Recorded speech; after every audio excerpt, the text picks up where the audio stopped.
Well, my beautiful Hannah, today we're going to start intense story therapy. We're going to be reading two books concurrently.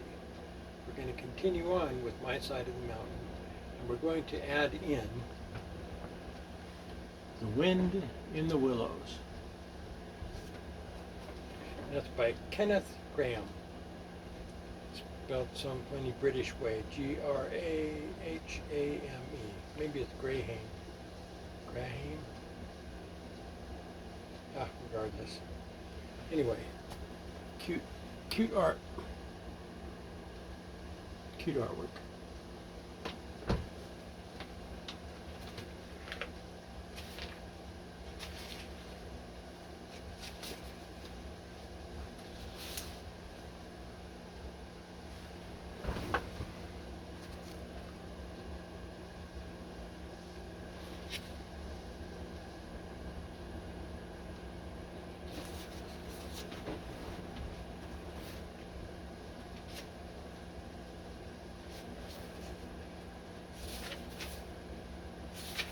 The Wind in the Willows, Chapter 1, The Riverbank. The mole had been working very hard all morning, spring cleaning his little house. First of all, wait a minute, back up. The mole had been working very hard all the morning, spring cleaning his little home. First with brooms, then with dusters, then on ladders and steps and chairs, with a brush and a pail of whitewash, till he had dust in his throat and eyes and splashes of whitewash all over his black fur, and an aching back and weary arms.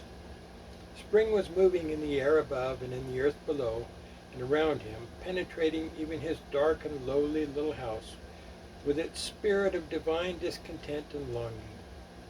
It was small wonder then that he suddenly flung down his brush on the floor and said, "Oh, bother," and "Oh, blow," and also, "Hang spring cleaning," and bolted out of the house without even waiting to put on his coat. Something up above was calling him imperiously, and he made for the steep little tunnel which answered, in this case, to the gravelled carriage drive owned by animals whose residences are nearer to the sun and air.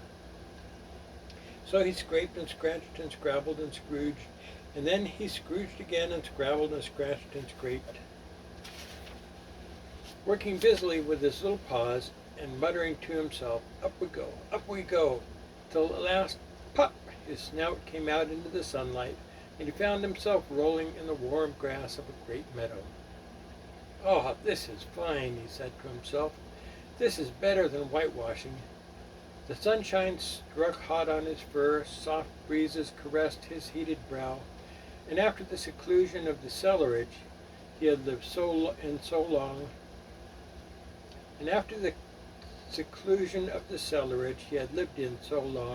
the carol of happy birds fell on his dulled hearing almost like a shout.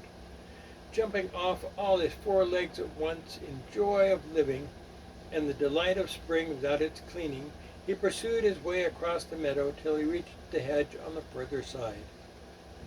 "Hold up," said an elderly rabbit at the gap. "Sixpence for the privilege of passing by the private road."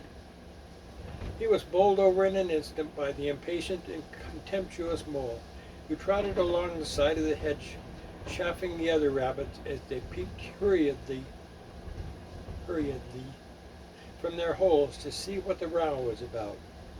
Onion sauce," he remarked jeeringly, and was gone before they could think of a thoroughly satisfactory reply. Then they all scattered, grumbling at each other. "How stupid you are! Why didn't you tell him? Why didn't you say? You might have reminded him," and so on, in the usual way, but of course it was then much too late, as is always the case. It all seemed too good to be true. Hither and thither through the meadow he rambled busily, along the hedgerows, across the copses, finding everywhere birds building, flowers budding, leaves thrusting, everything happy and progressive and occupied. And instead of having an uneasy conscience pricking him and whispering, "Whitewash," he somehow could only feel how jolly it was to be the only idle dog among all these busy citizens, After all, the best part of a holiday is perhaps not so much to be resting yourself as to see all the other fellows busy working. He thought his happiness was complete when, as he meandered aimlessly along, suddenly he stood by the edge of a full-fed river. Never in his life had he seen a river before, this sleek, sinuous, full-bodied animal, chasing and chuckling, gripping things with a gurgle and leaving them with a laugh, to fling itself on fresh playmates that shook themselves free and were caught and held again. All as a shake and a shiver, glints and gleams and sparkles, rustle and swirl, chatter and bubble. The mole was bewitched, entranced, fascinated. By the side of the river he trotted as one trots when very small, but by the side of a man who holds one spellbound by exciting stories. And when, tired at last, he sat on the bank, while the river still chattered on to him, a babbling procession of the best stories in the world, sent from the heart of the earth to be told at last to the insatiable sea. As he sat on the grass and looked across the river, a dark hole in the bank opposite, just above the water's edge, caught his eye, and dreamily he fell to considering what a nice, snug dwelling place it would make for an animal with few wants and fond of a bijou riverside residence, above flood level and remote from the noise and dust. As he gazed, something bright and small seemed to twinkle down in the heart of it, vanished, then twinkled once more like a tiny star. But it could hardly be a star in such an unlikely situation. It was too glittering and small for a glowworm. Then as he looked, it winked at him, and so declared itself to be an eye, and a small face began gradually to grow up around it, like a frame around a picture. A brown little face with whiskers, a grave, round face with the same twinkle in its eye that had first attracted his notice. Small, neat ears and thick, silky hair. It was the water rat. Then the two animals stood and regarded each other cautiously. "Hello, Mole," said the water rat. "Hello, Rat," said the Mole. "Would you like to come over?" inquired the rat presently. "Oh, it's all very well to talk," said the Mole rather pettishly, he being new to a river and riverside life and its ways. The rat said nothing, but stooped and unfastened a rope and hauled on it, then lightly stepped into a little boat which Mole had not observed. It was painted blue outside and white within, and was just the size for two animals, and the Mole's whole heart went out to it at once, even though he did not fully understand yet its uses. The rat sculled smartly across and made fast. Then he held up his forepaw, as the Mole stepped gingerly down. "Lean on that," he said. "Now then, step lively." And the Mole, to his surprise and rapture, found himself actually seated in the stern of a real boat. "This has been a wonderful day," said he, as the rat shoved off and took to the sculls again. "Do you know I've never been in a boat before in all my life?" "What?" cried the rat, open-mouthed. "Never been in a... You never... Well, what have you been doing then?" Is it so nice as all that?" asked the Mole shyly, though he was quite prepared to believe it, as he leant back in his seat and surveyed the cushions, the oars, the rowlocks, and all the fascinating fittings, and felt the boat sway lightly under him. "Nice? It's the only thing," said the water rat solemnly, as he leaned forward for his stroke. "Believe me, my young friend, there is nothing, absolutely nothing, half so much worth doing as simply messing about in boats. Simply messing," he went on dreamily. "Messing about in boats, messing." "Look ahead, Rat!" cried Mole suddenly. It was too late. The boat struck the far bank full tilt. The dreamer, the joyous oarsman, lay on his back at the bottom of the boat, his heels in the air.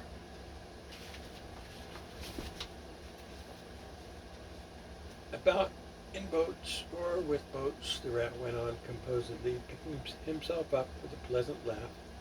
In or out of 'em, doesn't matter. Nothing really seems to matter. That's the charm of it.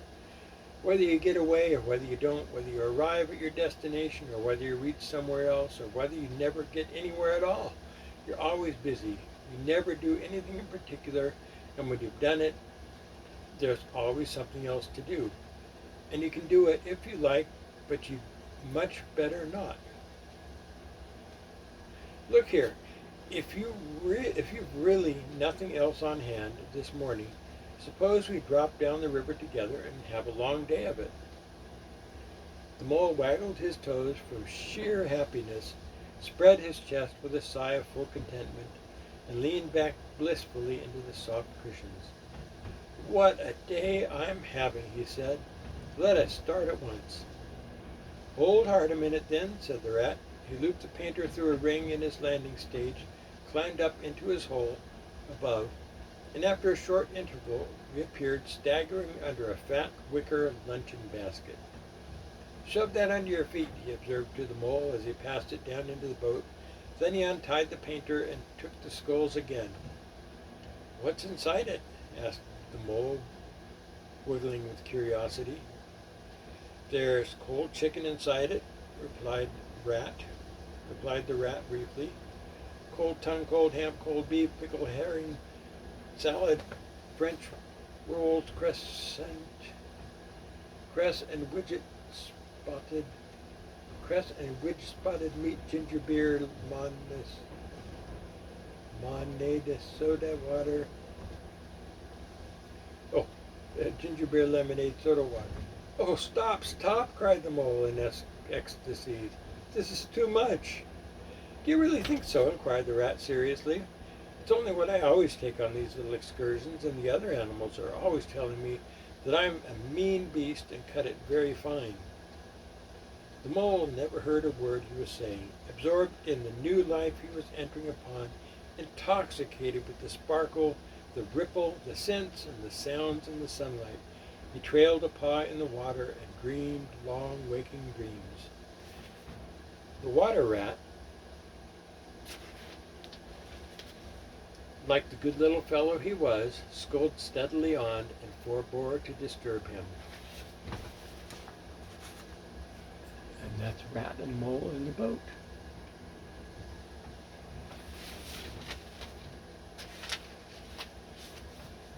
I like your clothes awfully, old chap, he remarked after some half an hour or so had passed. I'm going to get a black velvet smoking suit myself some day as soon as I can afford it. I beg your pardon, said the mole, pulling himself together with an effort. You must think me very rude, but all this is so new to me. So this is a river? The river, corrected the rat. And you really live by the river. What a jolly life. By it, with it, and on it, and in it, said the rat. It's brother and sister to me, and aunts and company, and food and drink, and naturally, washing. It's my world, and I don't want any other. What it hasn't got is not worth having, and what it doesn't know is not worth knowing. Lord, the times we've had together. Whether in winter or summer, spring or autumn, it's always got its fun and its excitements. When the floods are on in February and my cellars and basement are brimming with drink that's no good to me, and the brown water runs by my best bedroom window, or again when it all drops away and shows patches of mud that smells like plum cake, and the rushes and weed clog the channels, and I can potter about dry shod over most of the bed of it, and find fresh food to eat, and things careless people have dropped out of boats. But isn't it a bit dull sometimes? The mole ventured to ask. Just you and the river and no one to pass a word with? No one else to... Well, I mustn't be hard on you, said the rat with forbearance. You're new to it. And of course you don't know. The bank is so crowded nowadays that many people are moving away altogether. Oh no, it isn't what it used to be at all. Otters, kingfishers, dabchicks, moorhens, all of them about all day long and always wanting you to do something, as if a fellow had no business of his own to attend to. What lies over there? Asked the mole, waving a paw towards the background of woodland that darkly framed the water meadows on one side of the river. That? Oh, that's just the wildwood, said the rat shortly. We don't go there much, we river bankers. Aren't they, uh, aren't they very nice people in there? Said the mole a trifle nervously. Well, replied the rat, let me see. Squirrels are all right, and the rabbits, some of them, but the rabbits are a mixed lot. And then there's Badger, of course. He lives right in the heart of it. Wouldn't live anywhere else, either, if you paid him to do it. Dear old Badger, nobody interferes with him. They better not, he added significantly. Why, who should interfere with him? Asked the mole. Well, of course, there are others, explained the rat in a hesitating sort of way. Weasels, and stoats, foxes, and so on. They're all right in a way. I'm very good friends with them, past the time of day when we meet and all that. But they break out sometimes. There's no denying it. And then, well, you can't really trust them, and that's the fact. The mole knew that it was quite against animal etiquette to dwell on possible trouble ahead, or even to allude to it, so he dropped the subject. And beyond the wildwood again, he asked, where it's all blue and dim and one sees what may be hills, or perhaps they mayn't, or something like the smoke of towns, or is it only cloud drift? Beyond the wildwood comes the wide world, said Rat. That's something that doesn't matter, either to you or to me. I've never been there, and I'm never going. Nor are you either, if you got any sense at all. Don't ever refer to it again, please. Now then, here's our backwater at last, and we're going to lunch. Leaving the main stream, they now passed into what seemed at first like a little landlocked lake. Green turf sloped down to the edge. Brown snaky tree roots gleamed below the surface of the quiet water, while ahead of them the silver shoulder and the foamy tumble of a weir, arm in arm with a restless dripping mill wheel, that held up in its turn a gray gabbled mill house. Oh, I'm going to back up. That's good stuff. Leaving the main stream, they now passed into what seemed at first sight like a little landlocked lake. Green turf sloped down to the edge. Brown snaky tree roots gleamed below the surface of the quiet water, while ahead of them the silvery shoulder and foamy tumble of a weir, arm in arm with a restless dripping mill wheel, that held up in its turn a gray gabled mill house, filled the air with a soothing murmur of sound, dull and smothery, yet with little clear voices speaking up cheerfully out of its intervals. It was so very beautiful that the mole could only hold up both forepaws and gasp. Oh my, oh my, oh my! The rat brought the boat alongside the bank, made her fast, helped the still awkward mole safely ashore, and swung out the luncheon basket.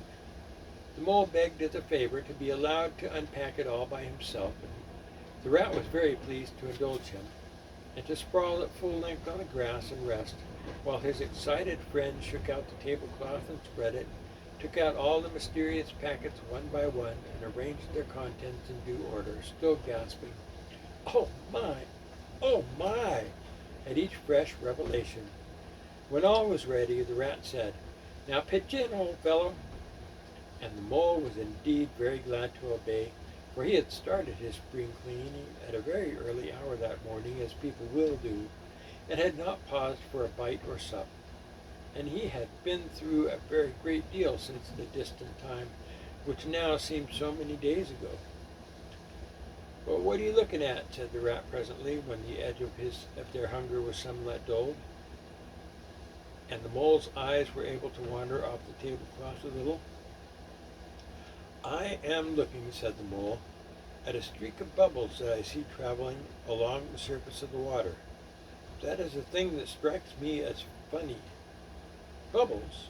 Oh ho!" said the rat, chirruped cheerily in an inviting sort of way. A broad, glistening muzzle showed itself above the edge of the bank, and the otter hauled himself out and shook the water from his coat. "Greedy beggars," he observed, making for the provender. "Why didn't you invite me, Ratty?" This was an impromptu affair," explained the rat. "By the way, my friend Mr. Mole." "Proud, I'm sure," said the otter, and the two animals were friends forthwith. "Sunshine rumpus everywhere," continued the otter. "All the world seems to be out on the river today. I came up this backwater to try and get a moment's peace and then stumble upon you fellows. At least, I beg your pardon, I don't exactly mean that, you know." There was a rustle behind them, proceeding from a hedge wherein last year's leaves still clung thick, and a stripy head with high shoulders behind it peered forth on them. "Come on, old badger!" shouted the rat. The badger trotted forward a pace or two.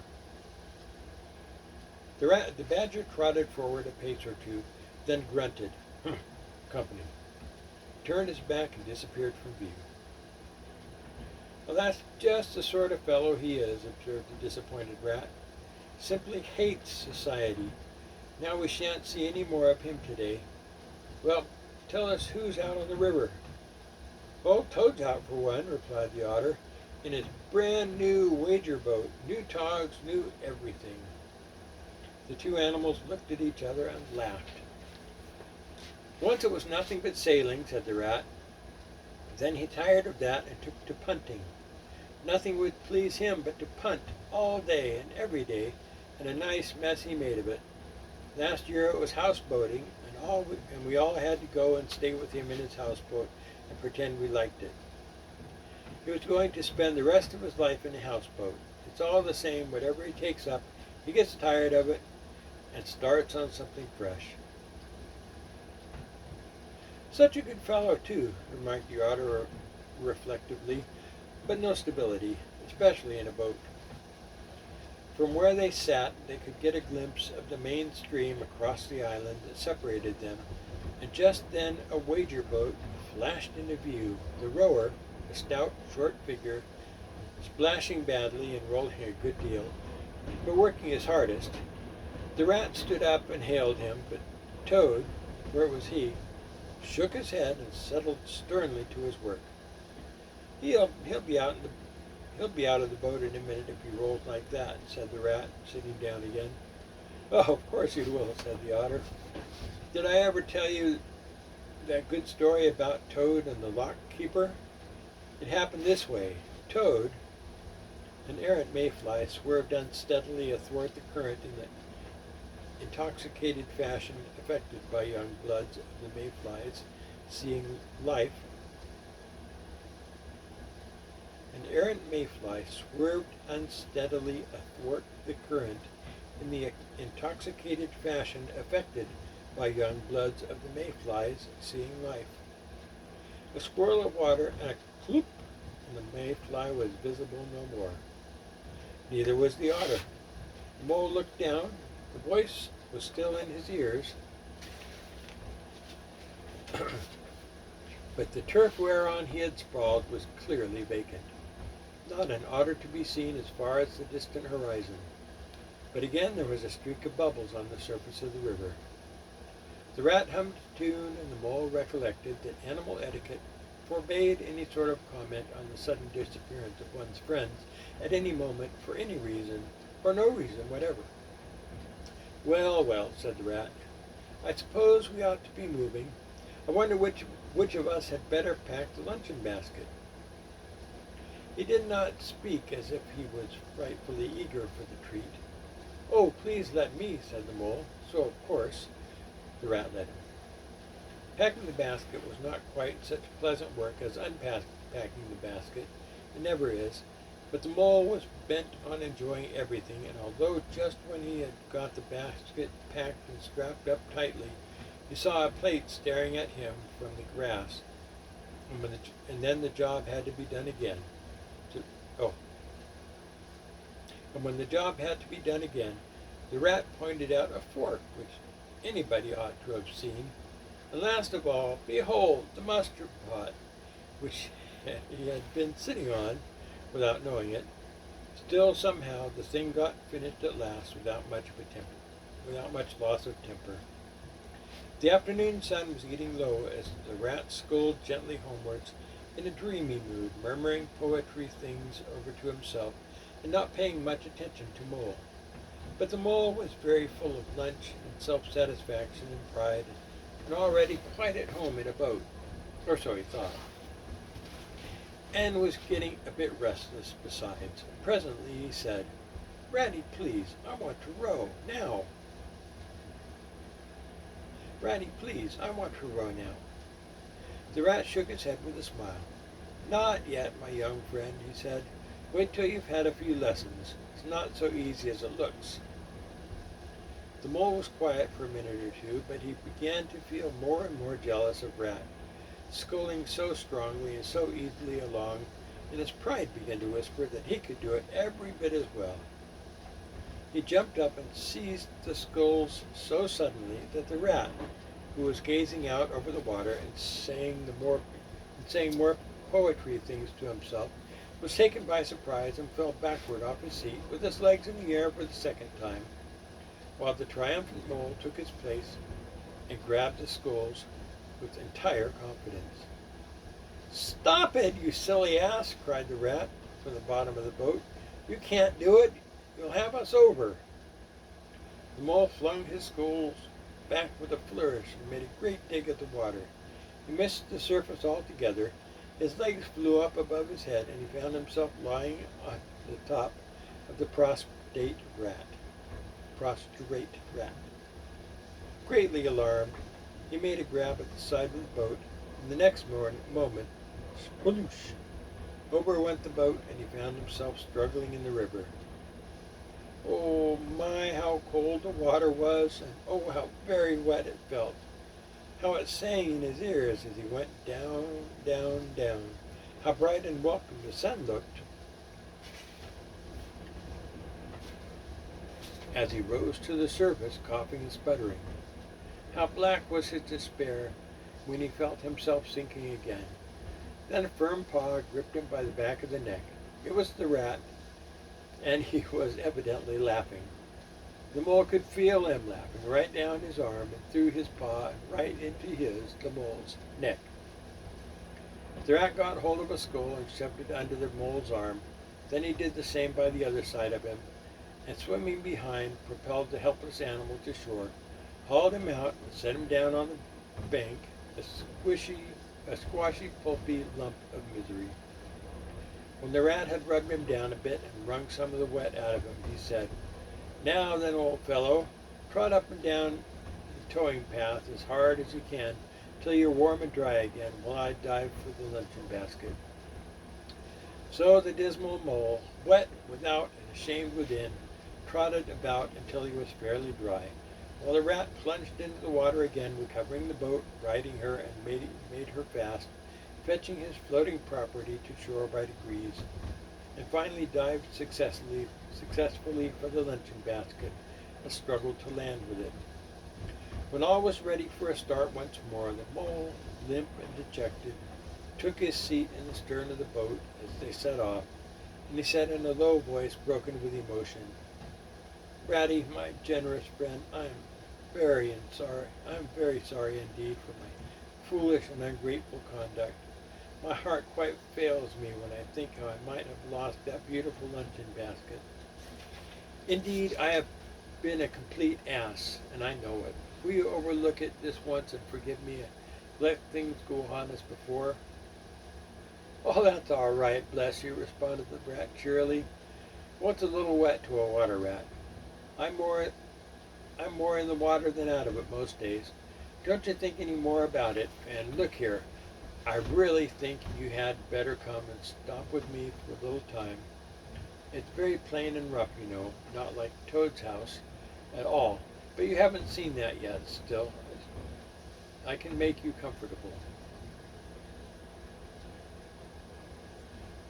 "Not like Toad's house at all, but you haven't seen that yet. Still, I can make you comfortable. and I'll teach you how to row and to swim, and you'll soon be as handy on the water as any of us." The mole was so touched by his kind manner of speaking that he could find no voice to answer him, and he had to brush away a tear or two with the back of his paw.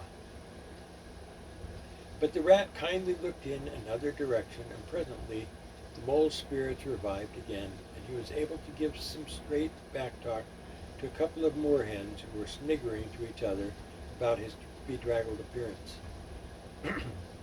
When they got home, the rat made a bright fire in the parlor and planted the mole in an armchair in front of it, having fetched down a dressing gown and slippers for him, and told him river stories till supper time. Very thrilling stories they were, too, to an earth-dwelling animal like the mole. Stories about weirs and sudden floods, and leaping pike, and steamers that flung hard bottles. At least bottles were certainly flung from steamers, so presumably by them. And about herons and how particular they were, whom they spoke to, and about adventures down the drains, night fishing with otter, or excursions far afield with badger. Supper was a most cheerful meal, but very shortly afterwards a terribly sleepy mole had to be escorted upstairs by its considerate host to the best bedroom, where he soon laid his head on his pillow and in great peace and contentment, knowing that his new-found friend, the river, was lapping the sill of his window.